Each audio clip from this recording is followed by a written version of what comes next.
Has received a formal petition seeking the removal of Supreme Court Justice Yoni Kulendi over alleged judicial misconduct and interference in the ongoing ambulance case. The petition, filed by a private citizen, accuses Justice Kulendi of exerting undue influence on High Court proceedings in the trial of the Republic versus Cassiel Atoforsen and 2 others. According to a copy of the complaint cited by ChannelOne News, the judge's alleged actions breached the Code of Conduct for judges and magistrates, compromised judicial independence, and risk eroding public confidence in the judiciary. The petitioner, Daniel Mafo-Furiata, is joining us now to discuss the matter further. Good evening, Mr. Furiata.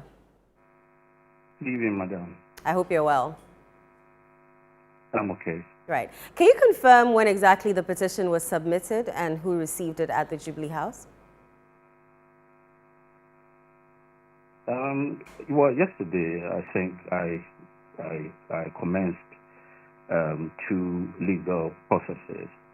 First of all, I filed a petition before the Criminal Investigation Department of Ghana Police Service to investigate, first of all, Justice Yoni Kulendi, Justice of the Supreme Court of Ghana, and Mr. Richard Japa, who today has been appointed by the National Democratic Congress Administration as the Director of Operations and National Security. The complaint that I filed, the petition that I filed at the National Security, at the Criminal Investigations Department, border on a crime of collusion between the 2 persons, that is Richard Japa and Justice Yoni Kulendi, to undermine legal proceedings and obstruct justice. First of all, when the Atoforsen case commenced in the year 2023, January, when the then Attorney General, Mr. Godfrey Dame, proceeded to court and charged the current Finance Minister and 2 others, including Mr. Japa, for the crime of causing financial loss to the state. It is important that it is important to recognize that the role played by Justice Kulendi has not been mentioned. It is a role that nobody has even mentioned. Now, when the 2 accused persons secured bail, Richard Japa failed to satisfy the bail conditions. What happened? Justice Kulendi went to the then Attorney General's office and informed the then Attorney General that he's related to Richard Japa and that Japa was his cousin, and sought to impress upon the then Attorney General do whatever he could to either drop the charges or act in a way that will make Japa free him of the charges against him. Now, he did not only stop there. After securing bail for Japa, on 4 different occasions, Justice Kulendi invited Mr. Godfrey Dame to his private residence, and another pretext of discussing the private matter, impressed upon him to also drop the charges against Mr. Japa.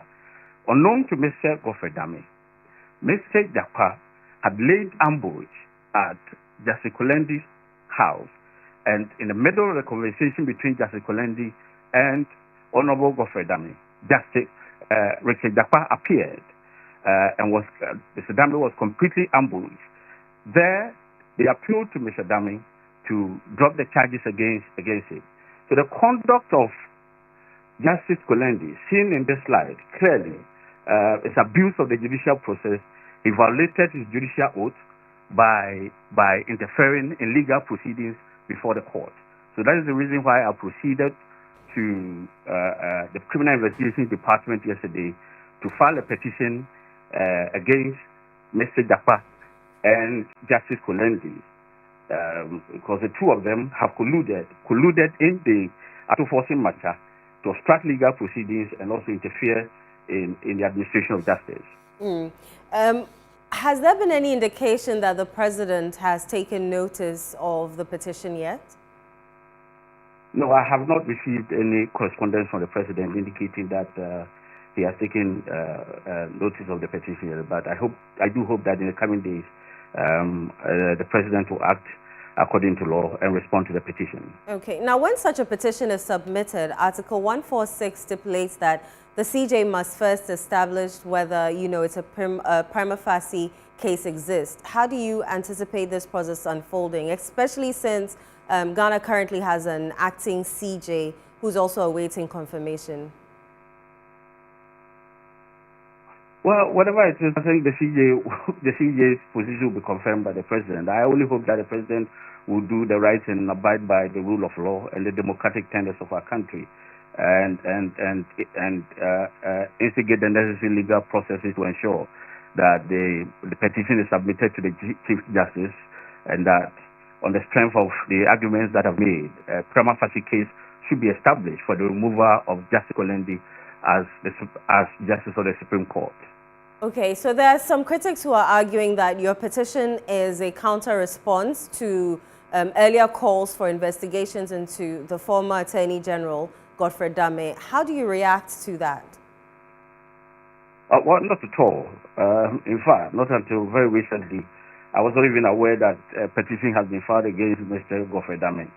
I have followed this matter very carefully through my own industry and research. I've been able to gather all the evidence that have been presented before the president that crime has been committed. Justice Kulendi has acted in clear violation of his judicial oath and ought to be investigated. Do you have a specific time frame within which you expect the president to forward your petition to the Chief Justice? I think clearly the president is bound by law to do so, either now or in the near future. All right. Beyond the leaked audio, what additional evidence do you rely on to support your claims of misconduct against Justice Kulendi? Well, his conduct in relation to this matter, when he was even under cross-examination, for instance, in court, Mr. Dakwa admitted that he procured Honorable Godfrey Dame's number through Justice Yoni Kulendi. He procured Honorable Godfrey Dame's number without the consent of Mr. Godfrey Dame. Justice Richard Dakwa also admitted that he sent in all over 68 WhatsApp messages appealing to Godfrey Dame to assist him, to free him of drop the charges against him. So the whole evidence is overwhelming, and quite clearly, the witnesses to all this and the court records and proceedings of court will also come to the fore. There's several documents that we have to testify, to back our claim of the collusion and conspiracy between Justice Kulendi and Mr. Jakwa to interfere in the administration of justice. And I think that their conduct is a clear violation of certain sections of the Criminal Offences Act, and they ought to be investigated. Right. Mr. Fariasa, thank you very much for your time. Thank you, too. Thank you very much. All right, let's do some more stories.